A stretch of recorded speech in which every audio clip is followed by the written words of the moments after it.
जय हिंद दोस्तों, मैं हूं मेजर गौरवारी और आप देख रहे हैं मुजली राइट। अच्छा, चाइना की हरकतों की वजह से कई सारे देश हैं, उनकी मजबूरी बन गई है कोऑपरेशन करना। ये देश एक जमाने में एक दूसरे के साथ डिप्लोमेटिक रिलेशन तो रखते थे, इनके रिलेशन होते थे, एम्बेसडर भी थे, ये लोग ट्रेड भी करते थे, लेकिन ये डिफेंस के मामले में इतने कभी क्लोज थे नहीं दोस्तों। डिफेंस के मामले में हाँ, कभी वन ऑड चीज हो गई तो हो गई, कोई ट्रेनिंग के लिए चला गया तो चला गया, इससे ज्यादा कभी नहीं कर दोस्तों। लेकिन जब से चाइना ने अपने नाखून, अपने दांत दिखाना शुरू करे हैं, जितने भी देश है ना, ये धीरे धीरे धीरे से इकट्ठा होना इन देशों ने शुरू कर दिया है। अब मैं आपको बताता हूं ये कैसे, क्या हो रहा है। बड़ी इंटरेस्टिंग सी चीज है, आप जरूर इस वीडियो को एंड तक देखिएगा। एक rim of the Pacific exercise है जिसको रिमपैक बोलते हैं। बड़ी प्रेस्टिजियस एक्सरसाइज है।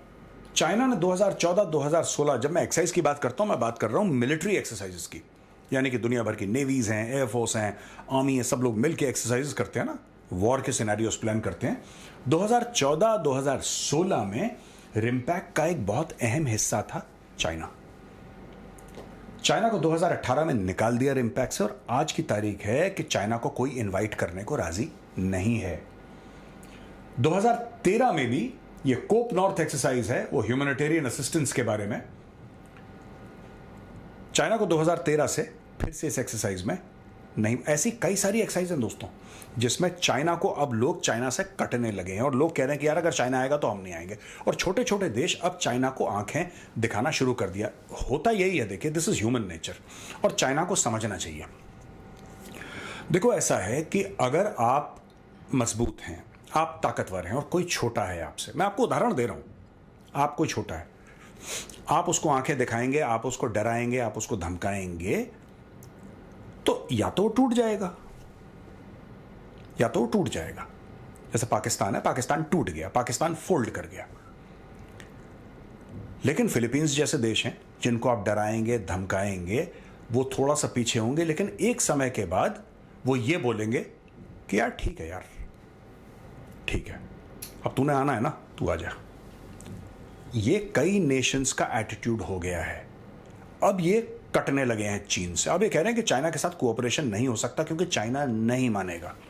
दोस्तों, ये सब जो चाइना की हेकड़ी है, ये सप्लाई चेन की हेकड़ी है। मैं आपको आज बता दूं, आप लोग मुझसे डिसएग्री करें तो करें, यू आर मोस्ट वेलकम। मैं इज्जत करूंगा आपके डिफरेंस ऑफ ओपिनियन की, I really respect it, but मैं आपको बता रहा हूं ये सिर्फ हेकड़ी, सिर्फ और सिर्फ सप्लाई चेन की है। ये मिलिट्री की हेकड़ी नहीं है, सप्लाई चेन की हेकड़ी है, जिसकी शैडो मिलिट्री में पड़ रही है। China is not yet a military super power, not yet. वो वर्ल्ड की लार्जेस्ट नेवी बना दी, सबसे ज्यादा बोट है, ये सब कहने की बातें हैं यार। नहीं है सबसे ज्यादा बोट, अमेरिका यूएस नेवी से ज्यादा बोट्स हैं, but those are not the kind that the US navy has. ठीक है, उस लेवल का है ही नहीं। चाइना का एक भी एयरक्राफ्ट कैरियर, चाइना के पास 3 है, चौथा आने वाला है, चाइना का एक भी एयरक्राफ्ट कैरियर अमेरिका के एक एयरक्राफ्ट कैरियर के दूर दूर तक उसके आसपास नहीं है, दूर दूर तक उसके आसपास नहीं है। ये कुछ सच्चाइयां हैं, मैं आपको बताना चाहता हूं। अब देखिए, बात ये हुई है कि चाइनाज इंटरनेशनल एक्सरसाइजेस जो हैं मोस्टली बायलैटरल, ये क्या करते हैं, कंबोडिया से कर ली। ठीक है, अब कंबोडिया की क्या ही नेवी होगी आपको बेहतर पता है, ईरान की क्या ही नेवी है आपको पता है, पाकिस्तान की क्या ही नेवी है, Pakistan just has a few fishing boats जिसको पाकिस्तान अपनी नेवी कहता है। थाईलैंड की क्या नेवी है ये भी आपको पता है, रूस की नेवी है ये मैं मानता हूं, रशिया हैज अ नेवी।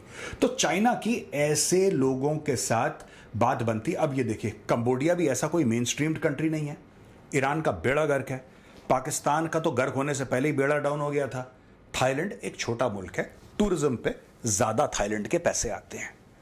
तो चाइना ऐसे देशों के साथ एक्सरसाइज करता है जिसको चाइना लगता है कि चाइना इसको कंट्रोल कर लेगा, राइट? और इन्हीं के साइज पर चाइना इनसे सीखेगा क्या? अब एक बात बताओ, चाइना भैया पाकिस्तान के साथ अगर एक्सरसाइज कर रहा है, मिलिट्री एक्सरसाइज, वो सीखेगा क्या? सीखेगा क्या? जैसे वो कहता गुड मॉर्निंग, इन्होंने कटोरा आगे कर देना, कह रहा दे दो कुछ, वो सीखेगा क्या? भीख मांगना सीखेगा पाकिस्तान से? तो हाँ, रशिया से सीख सकता है, और रशिया सिखा भी सकता है चाइना को, लेकिन रशिया अपने खुद लड़ाइयों में फंसा हुआ है, और रशिया की हालत, इकोनॉमी की बात नहीं कर रहा, Russia's military is taking a beating slowly and slowly. Russia will not be defeated in this war, ये बात तय है, रशिया जीतेगा, लेकिन Russia's military is taking a beating. यार, डिग्रेडेशन होता है मिलिट्री का, you denude and degrade the enemy's war infrastructure, battle वो होता है, दोनों तरफ का होता है। रूस के साथ कम है, यूक्रेन का बहुत ज्यादा है, लेकिन रूस का भी है। अच्छा जी, अभी चाइना ने नेवल एक्सरसाइज करी थी रशिया के साथ ज़ांगजियांग पे, और highlighting the military cooperation to address maritime security threats, एक ये हो गई। अच्छा जी, यहां पे उल्टा फिलीपींस ने क्या करा है? आपको पता है ना कि फिलीपींस के बारे में आपको बता रहे हैं कि फिलीपींस का बड़ा मैटर हो गया था और चाइना उनकी कोस्ट गार्ड वालों को पीट दिया था, चाइनीज घुस के, और वो अपने बेसबॉल बैट लेकर घुसे थे और खंजर वंजर पता नहीं, जैसे उन्होंने गलवान में ड्रामा करने की कोशिश करी थी, मारने की कोशिश करी थी, अटैक करने की कोशिश करी थी, वही उन्होंने फिलीपींस के साथ करा। फिलीपींस ने क्या करा? फिलीपींस ने वही काम करा जो भारत ने करा।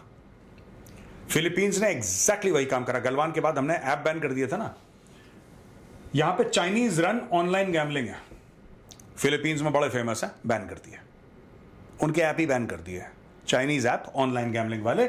और जो फिलीपींस के प्रेसिडेंट हैं फर्डिनेंड मार्कोस जूनियर, उन्होंने ऑनलाइन गैम्बलिंग ऑपरेशंस को बंद करवा दिया और बोला कि इससे फाइनेंशियल स्कैम होते हैं, ह्यूमन ट्रैफिकिंग होती है, टॉर्चर, किडनैपिंग और मर्डर होता है। और more than 400 online gambling outfits operate in Philippines, employing tens of thousands of Chinese and South Asian nationals. यानी कि 400 से ज्यादा फिलीपींस में ऐसे ऑनलाइन गैम्बलिंग एप्स हैं, ऑनलाइन गैम्बलिंग मॉडल्स हैं जो चलते हैं वहां पे। भाई ने बोला सबको निकालो यहां से। कारण क्या दिया है बैन का? मैं कारण तो असली कारण तो यह है कि चाइना को लात मारनी है, लेकिन आपको कुछ ना कुछ तो कारण बताना पड़ेगा ना यार, कि अब तक वो ऐप ठीक थे, अचानक ओवरनाइट वो ऐप कैसे खराब हो गए? कि आपके कोस्ट गार्ड पे अटैक करा और वो ऐप खराब हो गए, उसके पहले वो ऐप अच्छे थे। देखो ये कह रहे हैं कि साहब फाइनेंशियल स्कैम्स होते हैं, मनी लॉन्ड्रिंग होती है, प्रोस्टिट्यूशन होता है, ह्यूमन ट्रैफिकिंग होती है, किडनैपिंग, टॉर्चर और मर्डर होता है, इलीगल रिक्रूटमेंट होती है इन ऐप से। यानी कि चाइना से, वियतनाम से और साउथ ईस्ट एशियन कंट्रीज से इलीगली रिक्रूट करे जाते हैं वर्कर, और उनको पुअर कंडीशंस यानी कि बहुत बुरी कंडीशंस में उनको रखा जाता है। यानी कि ह्यूमन ट्रैफिकिंग भी आप इसको कह सकते हैं, उनको इलीगली लाया जाता है कंटेनरों में और उनसे काम करवाया जाता है। अब गवर्नमेंट ने शटडाउन कर दिया, बड़े लार्ज कॉम्प्लेक्सेस बने हुए थे, बिल्डिंग्स थी, सबको शटडाउन कर दिया सरकार ने। और Philippine senators ordered the arrest of a town mayor Alice Guo. ये कुछ दिन पहले की खबर है लेकिन रेलेवेंट थी, इसलिए मैंने डलवाई है खबर ही भाई। एलियस गुआओ को, ये एक्चुअली 1.5-2 हफ्ते पहले की खबर है, लेकिन बड़ी इंटरेस्टिंग खबर है दोस्तों।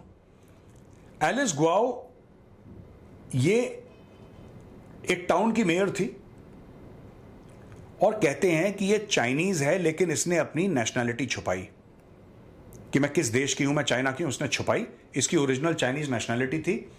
और ये ऑनलाइन गैम्बलिंग, जो ऑनलाइन ये जुआ खेलना जिसको बैन करा है, इसको बड़ा रन करती थी चाइनीज के लिए।